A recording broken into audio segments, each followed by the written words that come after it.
Una buena parte de los géneros televisivos se crearon en los años 50 como una secuela de los radiofónicos.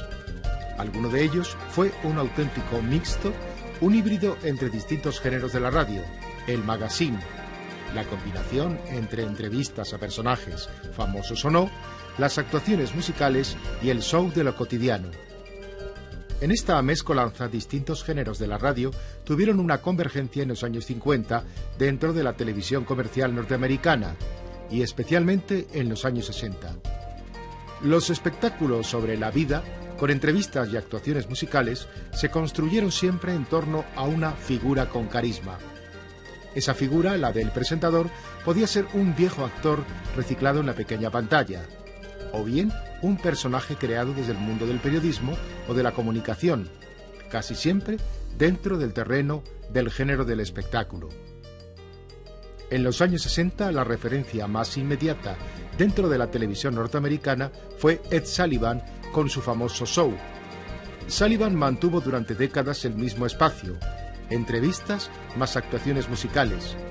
Esa televisión siempre trataba de acercarse al gusto del americano medio conservador. La presencia de figuras para la época todavía algo radicales, como Elvis Presley y especialmente los Beatles o los Rolling Stones, que como todas las figuras del momento pasaron por los shows de Sullivan, eran contempladas bajo perfiles de paternalismo. En el ámbito iberoamericano, el magazine o el espacio ómnibus ha dado muchas figuras de referencia. Una de las más destacadas ha sido la de Raúl Velasco en México. Al final de los años 60, Velasco, un antiguo periodista deportivo y del espectáculo, empieza a aparecer en la televisión con espacios de entrevistas y actuaciones musicales, hasta ser lanzado por Emilio Azcárraga, el hombre fuerte de Televisa, con un programa titulado Siempre en Domingo, en el que cabía casi de todo: el espectáculo, la entrevista, el juego, el concurso. La mayor parte de las veces en ediciones de dilatado minutado. El género híbrido, como otros muchos de la pequeña pantalla, aparece en España justo al principio de la década de los 70, con un programa dominical en el que se daba paso a concursos, actuaciones musicales y algunas pausas con telefilmes norteamericanos de menos de 30 minutos de duración. El programa se llamó como su predecesor mexicano y se mantuvo algunas temporadas con distintas vicisitudes, eso sí, en directo.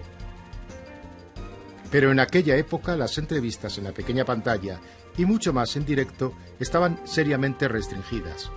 Solo se podía hablar de determinados contenidos, en general más bien convencionales. Era un avance de lo que luego se conocería como magazine.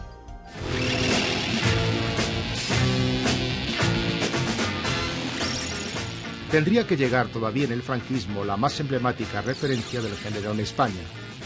Era el Estudio Abierto de Íñigo. ¿Qué son las azafatas? ¿Se lo ha preguntado usted alguna vez? ¿Qué hay detrás de esa belleza uniformada? Vamos a hablar de este tema que seguramente interesará a una gran parte de nuestra audiencia joven o más joven. ¿Qué conocimientos se necesitan para ser una perfecta azafata? ¿Pero interesa la profesión? ¿Es tan bonita como desde fuera nos parece? ¿Es tan interesante como nos cuentan algunas novelas? Vamos a hablar de este tema ahora mismo con doña Carmen Ulrich, directora de l'École Internationale d'Hôtesses, una escuela de azafatas de gran prestigio internacional que desde hace unos meses funciona en Madrid. Pues yo creo que fue casi por casualidad y por el afán que teníamos entonces todos de experimentar con las ideas, con las cosas nuevas. La verdad es que alguien me pilló por los pasillos y me dijo: oye, ¿a ti te gustaría presentar un programa de televisión, de entrevistas? Ah, pues muy bien, estupendo, sin más. Me explicó cómo era y a las 2 semanas estábamos en antena. Eran otras épocas, eran otros momentos, no teníamos la espada de Damocles de la audiencia encima y te permitía, la televisión de entonces, experimentar con las ideas nuevas. No había esa urgencia por el éxito inmediato. Cualquier programa duraba por lo menos 26 semanas. Que después no funcionaba, lo quitaban, pero sin ninguna certificación científica, simplemente porque el olfato nos decía que eso no funcionaba. Y la verdad es que el programa comenzó así, de esta manera tan casual, y se notaba en la calle que se veía. Incluso empezamos en la segunda cadena, que apenas tenía cobertura, y sin embargo comenzó y se convirtió realmente en un éxito muy considerable. un programa en el que las entrevistas se alternaban con las actuaciones musicales, que a lo largo de varias horas de duración se ofrecían a través de la segunda cadena, en una época en la que los contenidos de esa cadena no llegaban todavía a la totalidad del territorio español. La teníamos nosotros y la tenía toda la televisión, es decir, todos los programas de la televisión y por extensión todo el país, los periódicos, las radios. Recuerda que las radios, ninguna emisora podía dar las noticias, había que conectar puntualmente a las 2 de la tarde y a las 10 de la noche con el parte nacional. Y en televisión pasaba exactamente igual, es decir, nadie te decía lo que no tenías que hacer, nacíamos sabiendo lo que no había que hacer. Yo sabía perfectamente que no podía hacer entrevistas relacionadas con el mundo de la Iglesia o el mundo de la política nacional o política internacional. Sí se podía uno meter con el ayuntamiento, con los tráficos y tal, pero política no. Pero no porque nadie nos lo dijera, ya sabíamos que no se podía. Algunas veces hacíamos algún guiño, jugándonos el tipo, pues más que por lo que se decía, por lo que se podía decir, simplemente por presentar a determinada persona que sabíamos que era de otro bando, no sé, pues Yves Montand, pues todo el mundo sabía que pertenecía al Partido Comunista francés, el mismo Paco Rabanne, sabíamos que era comunista porque él lo solía decir, y aunque hablábamos de cine, el hecho de que aparecía en la pantalla Paco Rabanne, pues entonces era un guiño, eso solíamos hacer, o algún, no sé, Buero Vallejo, ese tipo de gente, ¿no?, que lo mezclábamos pues con gente más del régimen. Pero no se podía ir mucho más allá porque te cortaban la pierna.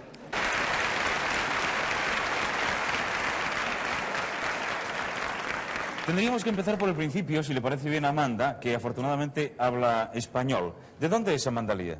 Soy inglesa, pero el mi español se mejoró con los años, llegando todos los veranos de vacaciones en España. Hace unos días leía en una revista francesa que se acababa de convertir no hace mucho tiempo en Marquesa d'Argent. Sí, pero no es que uso mucho mi, ¿cómo se llama? Título. La presencia de famosos en estudio abierto fue constante en un tiempo en el que las estrellas no exigían grandes cantidades para dejarse entrevistar ante la pequeña pantalla e incluso no cobraban. Se contemplaba como un honor ser entrevistado ante la televisión. Las discotecas, estoy en Mesa del Campo, en una ciudad del sur de Francia donde vivió Van Gogh, y la luz está muy guapa y tengo caballos y perros y gatitos. En la primera época tuvimos grandes dificultades porque casi nadie del extranjero quería venir a España, ningún actor o actriz internacional quería venir, te daban excusas, pero poco a poco, paulatinamente, comenzaron a aceptar nuestras invitaciones y venían además sin cobrar absolutamente nada, venían simplemente unos por ver una corrida de toros a modo de premio, otros por ver un poco de flamenco, otros simplemente por degustar la tortilla española, nada más. Y así vinieron, pues fíjate, de casi todo el mundo, desde Johnny Weissmuller, el primer Tarzán, a Rita Hayworth, a Catherine Deneuve, mil gentes de todo tipo, de todo el mundo. Poco a poco veníamos. No hablábamos de política, la verdad es esa, porque no era un programa político. Pero lo cierto es que la sola presencia de un estrellato internacional daba la impresión de que España empezaba a contar en el mundo. También invitamos a Solzhenitsyn, premio Nobel, o Neil Armstrong, el primer hombre que puso el pie en la luna. La verdad es que venía la gente y no ponía ninguna pega. Esta no es toda la música que tenemos en el programa, porque esta noche tenemos también... En su larga andadura, Estudio Abierto vivió distintas ediciones. Empezó emitiéndose en blanco y negro, y todavía al principio de los años 80 tendría nuevas ediciones en color, en tiempos, los de la transición, en los que se podía ya hablar de muchas más cosas. La libertad de expresión permitía guiños atrás absolutamente prohibidos. Nacía un nuevo estilo dentro de los magazines. Sencillamente ya no teníamos ningún temor a que nos pasara algo por haber invitado a alguien que a lo mejor no era muy afecto a la zona conservadora, pero poco más, porque lo que nosotros hacíamos era un espectáculo. O sea, no tratábamos de ver quién llega más trayendo al más peligroso. Aunque no sé yo ya si a partir de hoy voy a comer algo, o no sé si poner un huerto en mi terraza, una gallina en el dormitorio y una vaca en el armario empotrado. No sé, son soluciones que se le ocurren a una, ¿verdad?, para solucionar esto del fraude. Pero como no solo de pan vive el hombre, vamos a alimentarnos ahora con música, que hasta ahora no está contaminada, o por lo menos su toxicidad es solo relativa, solo produce melómanos, no melones, melómanos. Así que, como les anunciamos al principio, va a actuar el grupo Mecano, que de él ha dicho la crítica que es el grupo joven más interesante nacido este año en la música española. Es un grupo compuesto por 2 hermanos y una amiga residentes en Madrid.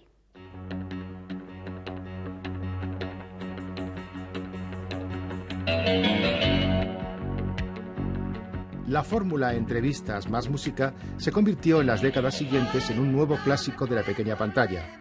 En la primera mitad de los 80, el género obtendría en España su máxima popularidad de la mano de una figura como la de Tola y sus distintas versiones, empezando por Esta noche, el espacio que convirtió en estrella a la actriz Carmen Maura.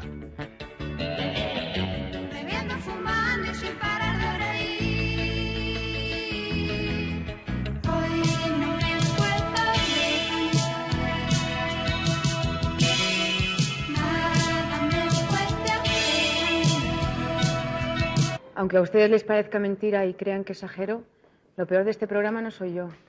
No, ¿qué más quisiera? Lo peor de este programa son 3 personas. Un trío simpático, pero inepto. Estos 3 sinvergüenzas me hacen salir en televisión de nena zangolotina en el papel de presentadora.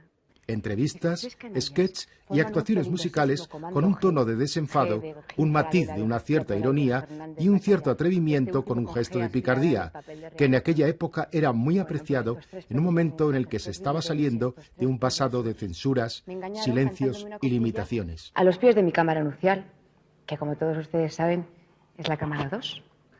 Bueno, ellos portaban grandes instrumentos musicales y entonces yo no me pude defender porque es que yo, en cuanto veo un saxofón, me quedo paralizada. Entonces, los muy cretinos me cantaron la siguiente coplilla. 3 Gregorios tiene España que relucen más que el sol. López Bravo, Peces Barba y Gregorio Marañón. Yo me quedé de piedra. ¿Qué iba a hacer? Hago esta aclaración porque siempre habrá alguno que piense que le han hecho marqués por entrar en el Partido Socialista. Y no. Hola, ¿cómo estás? Hola, muy buena. Es duro lo que he dicho, ¿verdad? Yo no sé si me la estoy jugando, pero chica, la televisión democrática se hace insultando a los compañeros de equipo. Hola. María Teresa Campos Luque es jefe de la sección informativa de Radio Cadena Española. María Teresa va a hacer una entrevista a María López Vigil, que fue detenida el 25 de agosto en El Salvador y expulsada del país 3 días más tarde, por lo que se convierte en un testigo de excepción de la triste situación que atraviesa el país hermano. María Teresa, cuando quieras puedes empezar. María, en estos días se han dicho muchas cosas de ti. A mí me gustaría que tú aprovecharas la ocasión, ahora que tienes una audiencia tan amplia como es la de Televisión Española, para desmentirlas o confirmarlas personalmente. ¿Vamos a ello? La fórmula del magazine funcionaba sobre un guión perfectamente construido en el que, en contra de las apariencias, nada quedaba al azar. De ese matiz participaron también otros espacios construidos sobre el mismo patrón en la década de los 80. La belleza Tola sabemos que es la clásica, la mía es la esporádica. ¿La mía es la clásica? Claro. ¿Usted me considera un hombre bello? ¡Hostia! ¡Un hombre! ¡Hay para que un hombre que ayude! Perdón. ¿Qué te ha pasado? Una doncella en el suelo. ¡Qué ocasión! Llevémosla al sofá. Hagamos una cena en el sofá. Pero bueno, no se puede entrar aquí. Al centro. Las mujeres, o sea, al centro. Como Suárez, al centro. Completamente al centro. Eso que es guapa, pero me gusta más que Suárez. ¿Te gusta? Salió el otro día. Bien. Ella. Ah, sí, la vi. Le hicimos una entrevista. La vi perfectamente. Y esto es algo que incluso ha llegado a molestar. ¿Tú qué crees que es un centollo? Un centollo puede ser por 100 veces yo. ¿Y un político? A veces un centollo. ¿Y un pobre? Un pobre es una cosa que había que suprimir, aunque fuera a la fuerza. A medida que el tiempo fue pasando y con la ampliación horaria de las emisiones de televisión, que a lo largo de la segunda mitad de los años 80 llegarían a abarcar la práctica totalidad del día, la televisión matinal recién inaugurada y la sobremesa descubrirían nuevos públicos para el magazine. Sería el momento del auge en los magazines de tarde y un poco después en los matinales, en los que el concurso, la entrevista o la actuación se daban la mano, en espacios generalmente de dilatado minutado y ahora dirigidos hacia otros públicos, como las mujeres que permanecían en su hogar en ciertos horarios laborales. Bueno, que a ver si conseguimos abrir la ventana de hoy, ¿eh? Esperemos eso, que tenemos, al menos me adelanto que la abra. Que tenemos un dinerito. para pasar un veraneo simpático. Ay, qué expectación en esta gran velada, señoras y señores. En España, el magazine de los años 80 adquirió una cierta sofisticación de la mano de conductores con carisma, muchos de ellos procedentes de la industria del espectáculo o de la comunicación. En estos casos, el magazine adquiría nuevas características con la presencia de sketches en los shows de figuras como Javier Gurruchaga o La Trinca. Felipe González, a ver. Ay, ¿cómo sois? Bueno, pues como me gustan los hombres así varoniles y los dos son bien varoniles, pues mixto. Los dos. ¿Qué te parece? Oye, que lo estamos liderando mucho. ¿Sí, tienes un camerino muy grande o qué? ¿Por qué? ¿Fraga o Hernández Mancha? Me cochi. Y dos no caben ya, ¿eh? Bueno, pues no sé, porque en realidad no sé qué decirte. Los dos comiéndose el mismo pastel, pues no sé. Los dos también. Los dos también. Oye, ¿no? tú en vez de ser vedette, ¿por qué no eres del cuerpo diplomático? Ya ¿Verdad? Oye, siempre tenemos la imagen aquella del Music Hall, donde están unos viejos verdes sentados abajo y aquello que tiene... ¡Cachonda, qué buena! ¡Qué bueno! ¿Cuál es el...? No, pero esto ya pertenece a otra época. Ha pasado. No ¿Cuál es el piropo más bonito que te han tirado? Bueno, me han dicho algunos... Mira, una vez pasaba por una obra así, como más o menos como esto, ¿no? Es que en las obras tiran muchos piropos, ¿verdad? Sí, bueno, además... Y entonces yo... Tendrían que llegar los años 90 para que las cosas cambiaran de una manera casi espectacular con la presencia de los llamados talk shows o los espacios nocturnos de madrugada que llegaban para descubrir comercialmente un horario hasta entonces despreciado. Bastante más silencioso que de costumbre. Este es el lugar en el que hemos hecho las 33 entrevistas presididas por esta escultura del señor Subirachs. Y en esta silla hemos sentado a agentes de la cultura, el teatro, el cine, las finanzas, la política, las Fuerzas Armadas, el deporte. Con todos ellos empezamos planteando un cuestionario de preguntas muy personales. Y nos llevamos sorpresas, no crean. Por ejemplo, saber cuáles eran sus sueños infantiles. En concreto, qué querían ser cuando eran pequeños. Bueno, como todo español, yo, futbolista y torero. Bailarina. An astronaut. Pues lo que soy. Artista. De pequeño quería ser guardia de la porra, torero y cura. Director de orquesta. Azafata para dar la vuelta al mundo. Lo que seguro es que no quería ser banquero, eso seguro. Al hablar de su físico, de lo que estaban más orgullosos, unos fueron supuestamente sinceros, otros ligeramente modestos y los menos extremadamente viscerales. Yo estoy muy orgulloso del páncreas. Supongo de mis ojos. Las piernas. De los ojos. De mis piernas. De la nariz. Podría decirles que le recuerden a mamá. En esos magazines se combinaba la tertulia, el espectáculo, el show o el concurso, todo ello metido dentro de un componente de cierto atrevimiento o de provocación en horarios realmente especiales. Señores, no saben ustedes. Bienvenido, Fernando Sabater. De Fernando Sabater podemos decir muchísimas cosas, pero vamos a limitarnos a las que sabemos. Como que él es donostiarra, sí, catedrático de ética de la Universidad del País Vasco, sí, novelista, ensayista, escritor, pensador, agitador social, todo esto cabe, y aficionado a los caballos, etcétera, etcétera. Sí. Y este año ha sido finalista del Premio Planeta con la novela El Jardín de las Dudas, sí, que narra en forma epistolar las aventuras, hazañas, la vida de Voltaire. ¿Cuál es a su juicio? Vamos a empezar hablando del libro y así. Venga. No echamos Hoy podemos comprobar cómo el magazine se ha convertido en un género tan dúctil que se discute si es realmente un género por sí mismo o una mezcolanza entre diferentes clásicos, con polos muy diferentes. Por un lado aparece el espacio ómnibus en el que caben los componentes clásicos del género, como la entrevista o las actuaciones musicales, con contenidos que solo hasta los años 90 han estado presentes en la televisión, como son los temas relacionados con los sucesos o los de la crónica rosa y sentimental.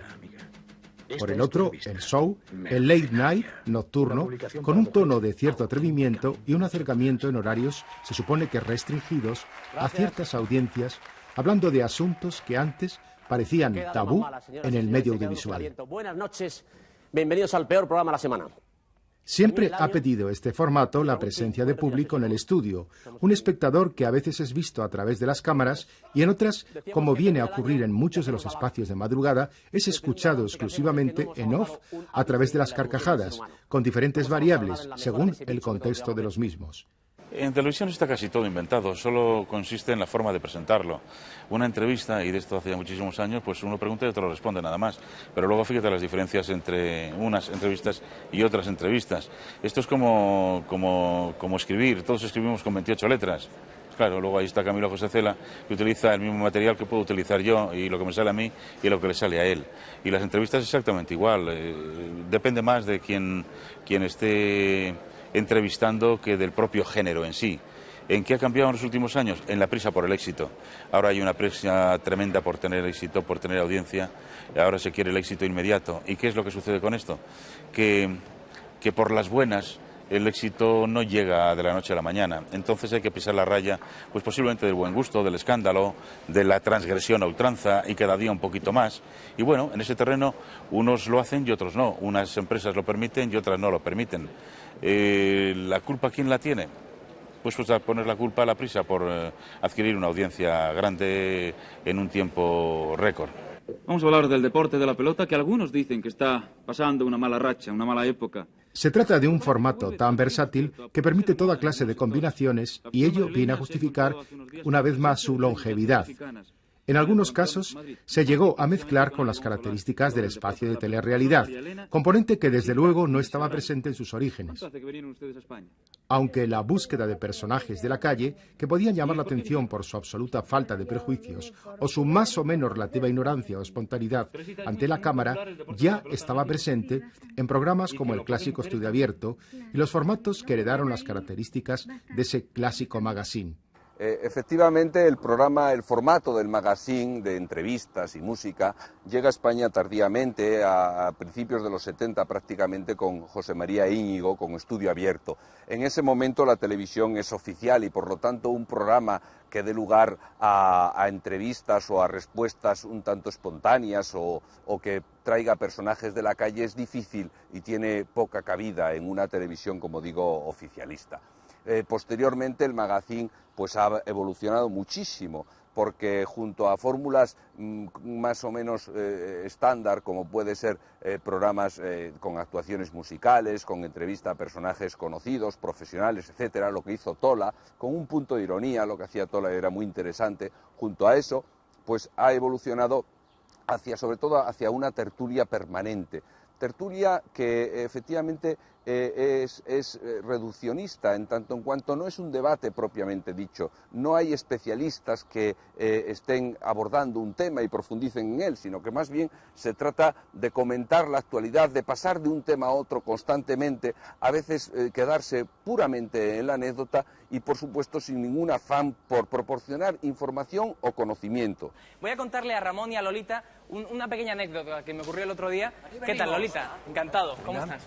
Muy bien. Ya te he visto cocinando ahí, fantástico. Es una artista, es una artista. Bueno, voy a contar una pequeña anécdota que me ocurrió el otro día en Cincinnati. En su deambular por distintos horarios y días de la semana, el magazine o el espacio ómnibus, sobre todo el dominical, que ya es un clásico en otros países, especialmente los iberoamericanos, ha venido a configurarse como un programa de características casi familiares y matices tan especiales como haber sido soporte para noticias deportivas en directo o con datos sobre los resultados de los partidos de fútbol.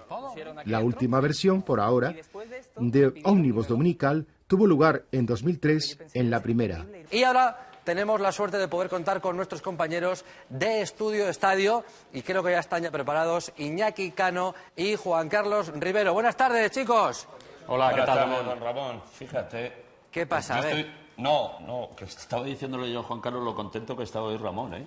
Sí, hombre. Sí, debe ser por algo, porque ha ganado su equipo, ¿no? Yo quiero decirles a ustedes que este campeonato es la tercera vez que se celebra, según nos contaba el patrocinador, y que además pues se ha celebrado este año en 8 playas distintas de España. Van a tomar ahora el relevo a los chicos, a Marcos y a Ronaldo, van a tomarle ahora el relevo 2 chicas, Marcela y Eugenia, que nos van a demostrar que las mujeres también tienen mucho que decir en esto del barro, ¿a que sí?